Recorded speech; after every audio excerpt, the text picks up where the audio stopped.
remove the doubts and fears.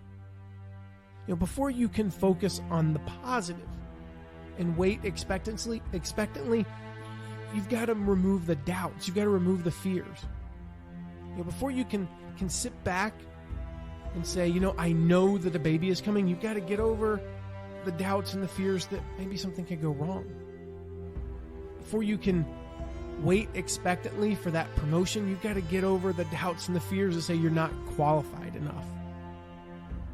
The negative voices, they're going to tell you all kinds of lies, and they're even going to tell you some truths. Their voices aren't always lying, they're just stating facts.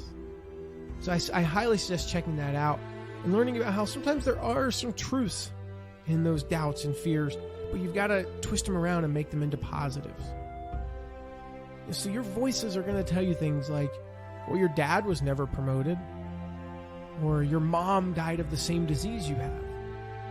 You've been single too long. I mean, even you're 44.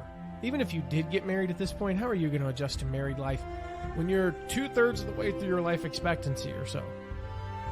Or maybe your voices are saying you've never been good at selling, so what makes you think you're going to move anything off your shelves?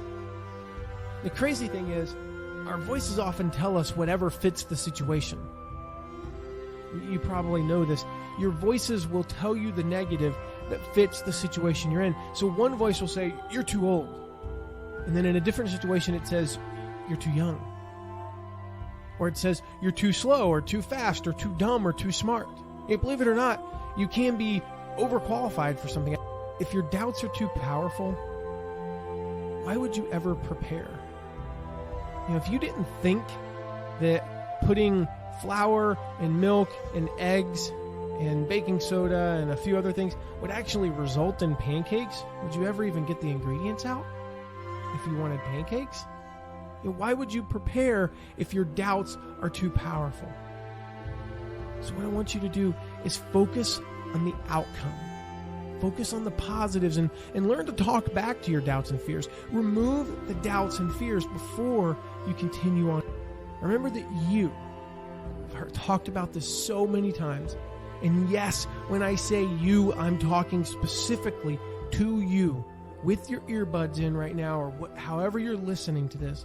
I'm speaking to you. You were born to change the world. That's your purpose here. That's your calling.